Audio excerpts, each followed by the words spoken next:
اعوذ باللہ من الشیطان الرجیم بسم اللہ الرحمن الرحیم سورہ النساء آیت نمبر 1 میں اللہ تعالیٰ فرما رہے ہیں بسم اللہ الرحمن الرحیم اے انسانوں اپنے رب سے ڈرتے رہا کرو جس نے تم کو ایک جاندار سے پیدا کیا اور اس جاندار سے اس کو جوڑا بنایا اور ان دونوں سے بہت سے مرد اور عورتیں پیدا کرے اور پھیلائے اور اللہ سے ڈرتے رہا کرو جس کے نام سے تم ایک دوسرے سے مطالبہ کیا کرتے ہو اور قرابت سے بھی ڈرو اللہ تم سب کو خوب جانتا ہے۔ یعنی اللہ تعالیٰ بول رہے کہ انسانوں اپنے رب سے ڈرتے رہو، یعنی اللہ تعالیٰ سے ڈرتے رہو کہ جس نے یعنی اللہ تعالیٰ نے جب ایک جاندار یعنی آدم علیہ السلام سے بی بی حوا سلام اللہ علیہ کو بنائے، پھر ان دونوں سے بہت سارے مرد و عورت پیدا کر کے لوگ پھیلائے، تو اللہ کے نام سے ڈرتے رہا کرو بول کے بولے اللہ تعالیٰ۔ آیت نمبر 2 میں اللہ تعالیٰ فرما رہے ہیں اور یتیموں کا مال نہیں اور یتیموں کے مال کو نہیں، یتیموں کا مال انہی کو دے دو اور تم اچھی چیز سے بری چیز کو نہ بدلا کرو اور نہ ان کا مال کھایا کرو اور کرو اپنے مالوں میں ملا کر، کیونکہ ایسا کرنا بڑا گناہ ہے۔ یعنی یتیموں کا جو حق ہے ان لوگ کو ادا کرتے رہو، بولے اللہ تعالیٰ ان لوگ کو دے دو، ان لوگ کا جو ہے اس کے بدلے کچھ بھی نہ کرو ان لوگ سے، اور ان لوگ کے مال میں اپنا مال ملا کے اپنے کھانا بول کے بولے اللہ تعالیٰ۔ آیت نمبر 3 میں اللہ تعالیٰ فرما رہے ہیں اگر تم کو اندیشہ ہے کہ تم یتیم لڑکیوں کے بارے میں انصاف نہ کر سکو گے تو ان عورتوں سے جو تم کو پسند ہے نکاح کر لو، 2 عورتوں، 3 عورتوں سے، 4 عورتوں سے۔ اگر تم کو اندیشہ ہو کہ تم انصاف نہ کر سکو گے پھر ایک ہی کافی ہے، یا جو عورت تمہاری ملکیت میں ہے وہی صحیح، اس صورت میں زیادتی نہ ہونے کی توقع قریب ہے۔ یعنی اللہ تعالیٰ بول رہے کہ اگر تمہیں کو اندیشہ ہے، اگر تمہیں شک ہے کہ تم یتیم جو لڑکیاں رہتے ہیں ان لوگ سے شادی کر لے کے ان لوگ سے انصاف نہیں کر سکتے، ان لوگ سے نہ کرو، اگر تم نہ کرو بلکہ تم ایسا کر لو کہ 2 3 4 شادیاں کر لو۔ اگر تم کو انصاف کرنے کا وہ ہے، اگر تم انصاف کر سکو گے تو 3 4 شادیاں کرو، یا تو خالی ایک شادی تمہیں کو کافی ہے بول کے بولے اللہ تعالیٰ، زیادتی نہ کر لو بول رہے۔ آیت نمبر 4 میں اللہ تعالیٰ فرما رہے اپنی عورتوں کو ان کا مہر خوشی دیا کرو، اور اگر وہ مہر کا حصہ معاف کر دے تو تم اس کو خوشگوار سمجھ کر کھا سکتے ہو۔ یعنی جو شادی سے پہلے جو عورتیں جو مہر ڈیسائیڈ ہوتا وہ مہر خوشی دیا کرو، اگر انہیں مہر کا حصہ معاف کر رہے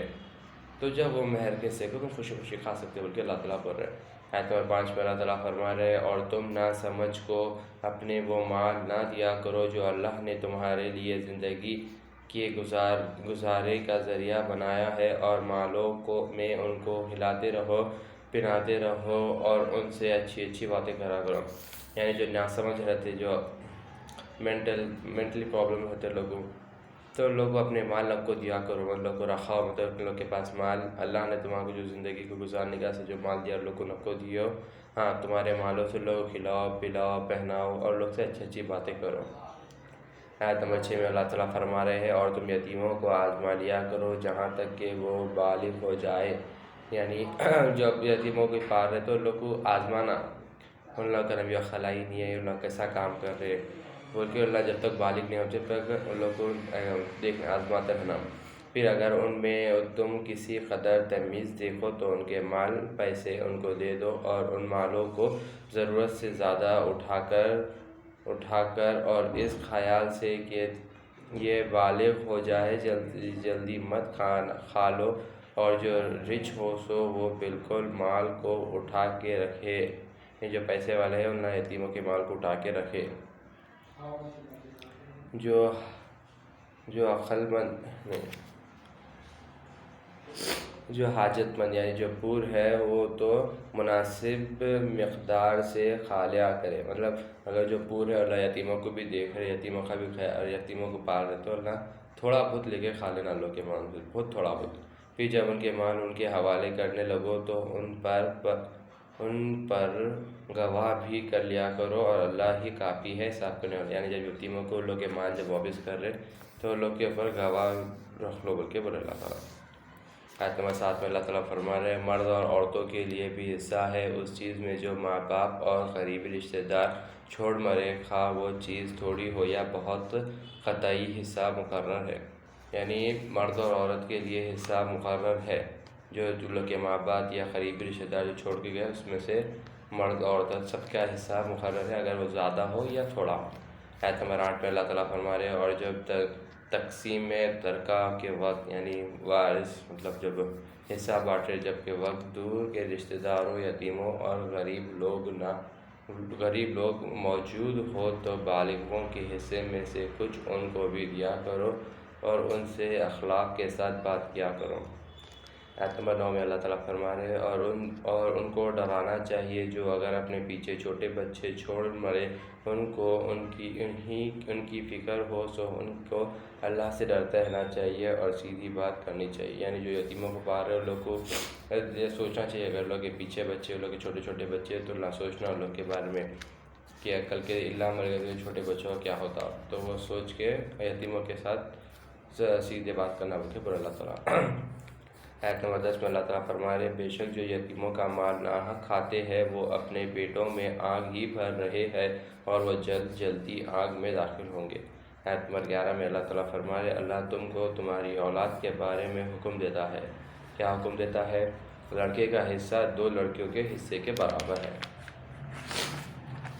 اور دوسرا حکم ہے اللہ اگر صرف لڑکیاں ہی ہوں 2 سے زیادہ ہو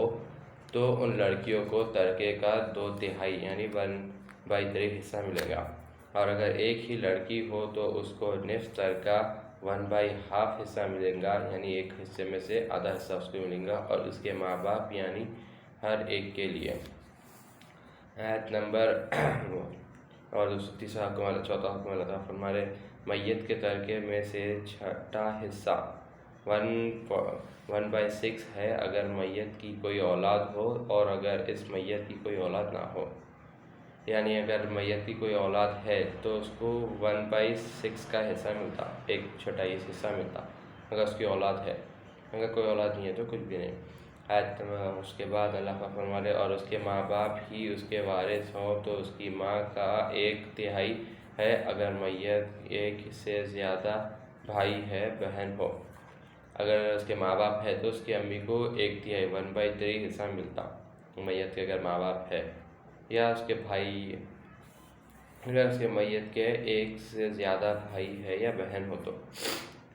پھر اس کے بعد رہتا ہے تو اس کی ماں کو چھٹا، اگر اس کے بھائی بہن زیادہ ہے اگر ہے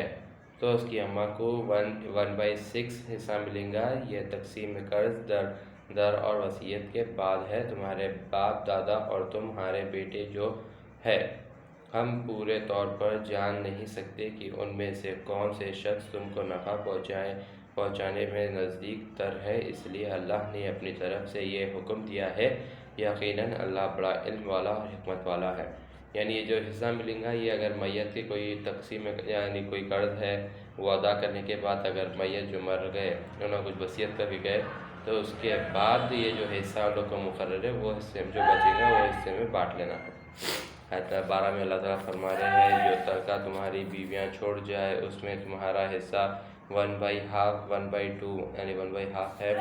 بشرط یہ کہ ان کی کوئی اولاد نہ ہو۔ اگر ان کی کوئی اولاد ہو تو تمہارا حصہ 1/4 ہے، وصیت نکال لینے کے بعد اور قرض ادا کرنے کے بعد، اور تمہاری بیویوں کا حصہ 1/6 ہے اس ترکے کا جو تم نے چھوڑا ہے، بشرط یہ کہ تمہاری اولاد نہ ہو تو ان کو تمہارے ترکے میں سے 1/8 حصہ ملے گا وصیت کے بعد جو تم نے کی ہے یا قرضہ ادا کرنے کے بعد۔ اور اگر کوئی میت جس کی میراث دوسروں کو ملے، خواہ وہ مرد ہو یا عورت ایسی ہو جسے اصول و فروانہ ہو اور اس کی ماں کی طرف سے بھائی یا بہن ہو تو ان دونوں میں سے ہر ایک کا 1/6 حصہ ہے، پھر اگر یہ لوگ اس سے زیادہ ہو تو وہ سب 1/3 حصہ ملے گا وصیت اور قرض کے بعد، بشرط یہ کہ کسی کو ضرر نہ پہنچے۔ یہ حکم اللہ کی طرف سے ہے اور اللہ کو تو خوب جاننے والا ہے۔ یعنی اللہ تعالیٰ بول رہے کہ جو مر گئے، جو لوگ جو چھوڑ کے گئے اللہ اس میں سے اگر ان کی بیوی ہے تو 1/2 حصہ ان کی بیوی کو ملتا اگر لوگ کے پاس بچے نہیں ہیں. اگر بچے ہیں تو بیوی کو 1/4 ملتا. کب؟ وصیت اور ان کا پورا قرضہ ورضہ نکالنے کے بعد. اور باشرط یہ کہ 1/6 ملتا بیویوں کو.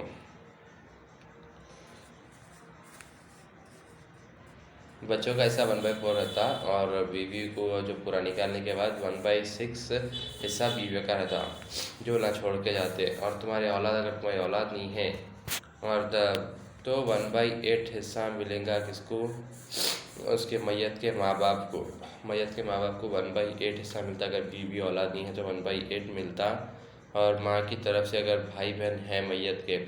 تو لوگ کو 1/6 ملتا اگر ایک بھائی ایک بہن ہے. اگر نہیں ایک بھائی ایک بہن سے زیادہ ہے تو وہ بھائی بہن کو 1/3 حصہ ملتا.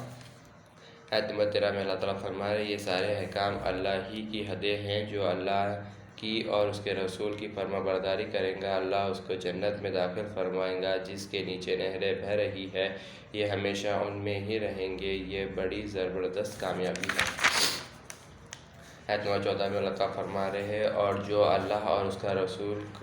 کی نافرمانی کرے گا اور اس کی حدود سے نکل جائے گا تو اس کو جہنم میں داخل کریں گے اور وہیں ہمیشہ رہیں گا اور اسے ایسی سزا ہوں گی جس میں ذلت ہے. آیت نمبر 15 میں اللہ تعالیٰ فرما رہے اور تمہاری بیویوں میں سے جو بے حیائی کا کام کرے تو تم اپنوں ہی میں سے ان پر 4 گواہ کر لو. سو اگر وہ گواہی دے دے تو تم ان کو گھروں میں قید رکھو یہاں تک کہ موت ان کو ختم کر دے. یہ اللہ ان کے لیے کوئی راہ نکال دیا. اللہ ان کے لیے راہ نکال دے. یعنی اللہ تعالیٰ بول رہے 15 آیت میں اگر تمہاری بیویاں بے حیائی کا کام کر رہے اور تمہیں معلوم پڑ گیا تو تم اپنے لوگوں میں سے رشتہ داروں میں سے 4 گواہ بنا لو. اگر اللہ گواہی دے دیے تو جب ان لوگ کو ایک جگہ قید کر دو جب تک ان لوگ کی موت نہ آ جائے یا اللہ ان لوگ کے یہاں سے کوئی رستہ نہ نکال دے. آیت نمبر 16 میں اللہ تعالیٰ فرما رہے اور تم میں سے جو بھی 2 شخص بے حیائی کے کام کرے تو ان دونوں کو اذیت دو. پھر اگر وہ توبہ کر لے تو ان دونوں سے کوئی ترازو نہ کرو. اللہ توبہ قبول کرنے والا اور مہربان ہے. یعنی اگر کوئی 2 شخص بے حیائی کے کام کر رہے تو لوگوں کو اذیت دو یعنی لوگوں کو سزا دیو. اگر نہ توبہ کر لے تو لوگوں کو سزا نہ کو دیو بول کے بولے اللہ تعالیٰ. آیت نمبر 17 میں اللہ تعالیٰ فرما رہے ہیں توبہ کا قبول کرنا تو اللہ کے ذمے ہے انہی لوگوں کے لیے جو اپنی نادانی سے کوئی گناہ کر بیٹھے ہیں پھر فوراً ہی توبہ کر لے تو ایسی توبہ کرنے والوں پر اللہ رحمت نازل فرماتا ہے اور اللہ بڑا جاننے والا اور بڑی حکمتوں والا ہے. یعنی اللہ تعالیٰ پھر رہی کہ مطلب نادانی میں غلطی سے گناہ ہو گیا توبہ کر لے تو اللہ تعالیٰ قبول کر لیتے بلکہ بڑے اللہ تعالیٰ.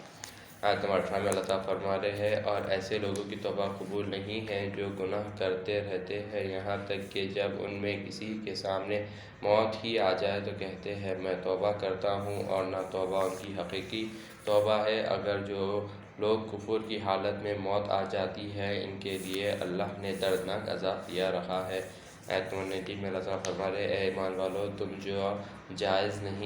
کو جائز نہیں کہ تم زبردستی عورتوں کے وارث بن جاؤ اور اس نیت سے ان کو مت روکے رکھا کرو کہ تم نے جو ان کو دیا ہے اس میں سے کچھ لے لو مگر یہ کہ وہ عورتیں کھلی بربادی کی حرکت کرے تو روکنا ٹھیک ہے اور ان کے ساتھ اچھی طرح رہو سہو. اگر وہ تمہیں ناپسند ہو تو عجب نہیں کہ اللہ اس میں بہت ہی خوبیاں پیدا کرتے.